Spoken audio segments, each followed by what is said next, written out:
A doença de Parkinson é uma doença neurodegenerativa progressiva. O que é que isso quer dizer? Que ela causa degeneração de alguns neurônios numa certa parte do cérebro, que eu vou te explicar já já, e ela tem caráter progressivo, ou seja, ela vai progredindo com o passar dos anos.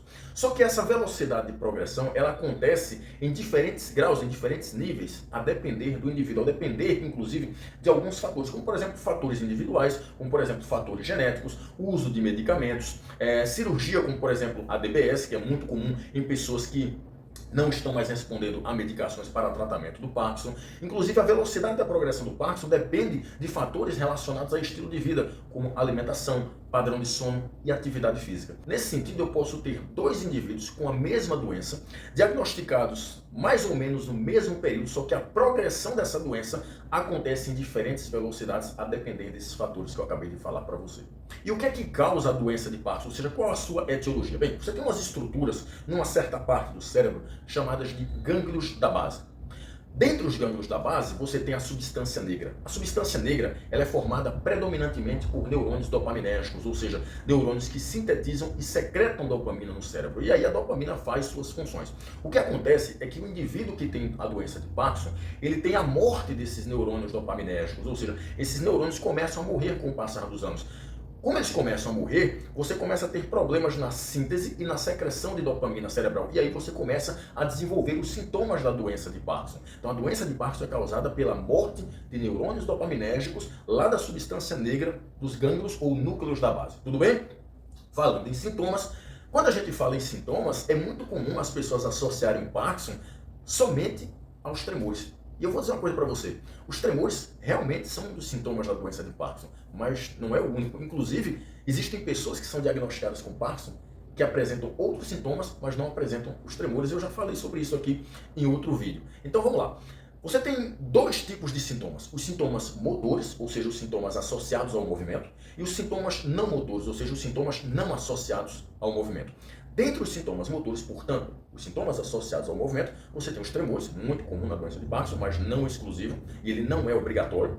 Você tem a braquicinesia, que são os movimentos lentos, a rigidez muscular, que geralmente é acompanhada por fadiga, deficiência no equilíbrio, quedas na estabilidade postural, diminuição na mobilidade, problemas na marcha, dentre outros. Quando você junta essa deficiência no equilíbrio, na estabilidade postural, na mobilidade, deficiências na marcha, o indivíduo com doença de Parkinson, que tem esses sintomas, ele tem uma chance muito aumentada de quedas. E essas quedas podem vir acompanhadas de lesões graves, como por exemplo, fraturas. Agora vamos para os sintomas não motores. Os sintomas não motores são aqueles sintomas não associados ao movimento. E os mais comuns são prejuízos cognitivos. Então é muito comum, com a progressão do Parkinson, o indivíduo ter problemas de memória, de aprendizado, de raciocínio, de resolução de problemas, de atenção, concentração, dentre outras capacidades cognitivas. Distúrbios do sono, é muito comum o portador da doença de Parkinson ter algum tipo de distúrbio do sono, e depressão e ansiedade, dentre outros sintomas não motores. O que a gente vai falar nesse vídeo aqui hoje são os efeitos do exercício físico em 3 sintomas motores da doença de Parkinson,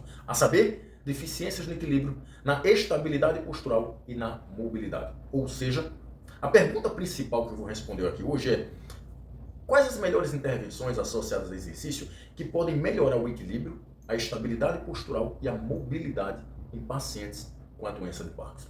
E para responder essa pergunta, eu trago hoje um estudo que foi publicado por pesquisadores espanhóis, chilenos e paraguaios. Esse estudo ele foi publicado no ano de 2024, portanto, no ano passado. Esse estudo foi uma meta-análise de rede, está aqui para você ver. Ele foi publicado no Journal of Rehabilitation Medicine, ou seja, Jornal de Medicina da Reabilitação. E foi uma meta-análise de rede bem interessante porque eles pegaram 86 estudos, que investigaram os efeitos de vários tipos de exercício físico no equilíbrio, na estabilidade postural e na mobilidade em pacientes com a doença de Parkinson. Juntando esses 86 estudos, dava um total de 4.693 pacientes. Como tinham vários estudos, essas intervenções tinham durações variadas, que duravam ali entre 1 mês a 4 meses no máximo. Esses indivíduos treinavam entre 2 a 5 vezes por semana e cada sessão de treinamento, cada sessão de exercício, durava no mínimo 30 minutos e no máximo 120 minutos, ou seja, 2 horas de exercício físico. E aí, quais foram os resultados? Bem, quando nós falamos em equilíbrio e estabilidade postural, as intervenções mais efetivas que melhoraram esses dois parâmetros foram exercícios alternativos, e entenda por exercícios alternativos aqui o Tai Chi Chuan, a yoga, dentre outras ginásticas de conscientização corporal, exercícios específicos de equilíbrio, a dança e o treinamento sensório-motor com ou sem exercício aeróbio. O treinamento sensório-motor associado ao exercício aeróbio ou não. E aí você me pergunta o que é o treinamento sensório-motor. O treinamento sensório-motor, ele é formado por exercício aeróbio, ele pode ser formado por exercício aeróbio, exercícios posturais, alongamentos, relaxamento, exercícios de marcha e exercícios específicos de equilíbrio.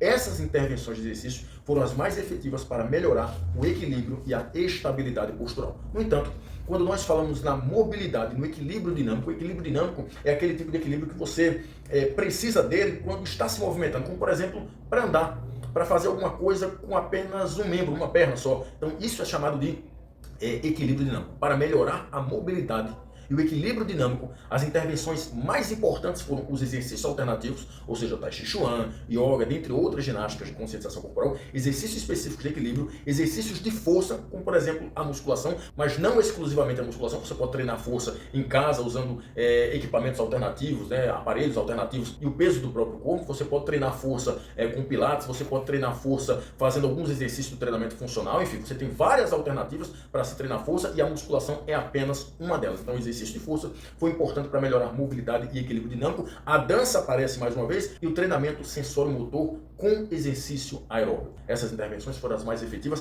para melhorar a mobilidade e o equilíbrio dinâmico.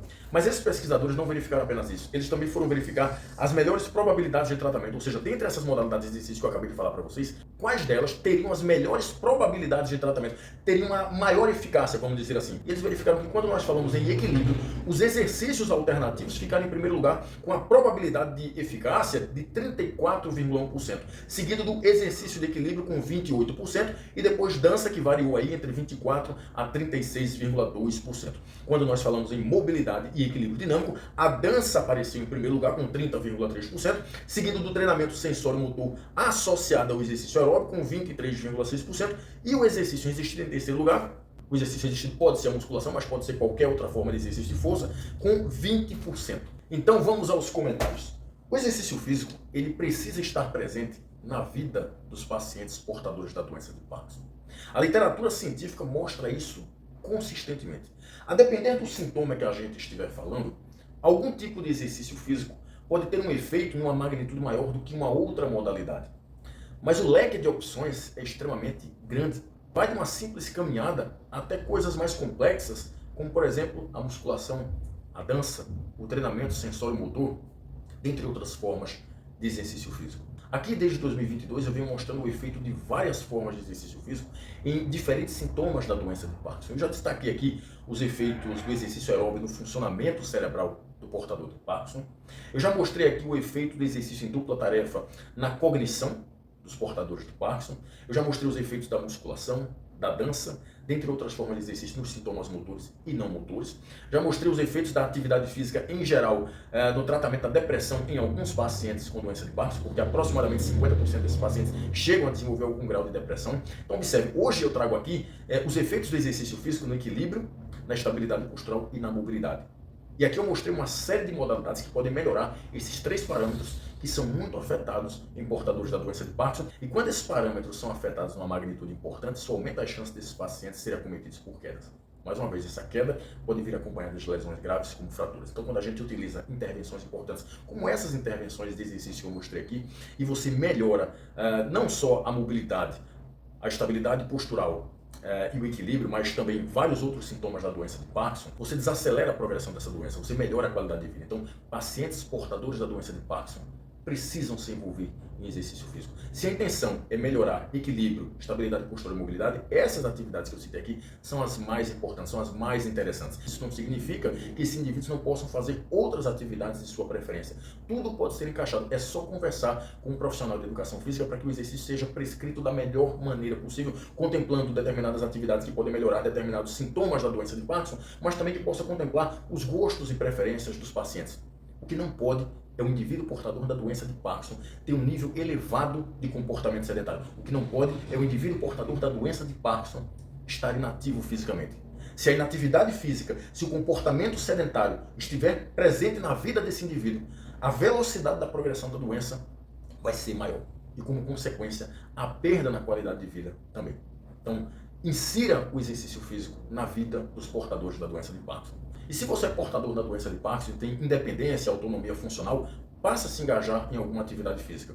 Quando o sedentarismo, quando o comportamento sedentário muito elevado, quando a inatividade física está presente na vida de um portador da doença de Parkinson, a velocidade de progressão da doença é muito maior. Como consequência, a perda na qualidade de vida vai vir mais cedo.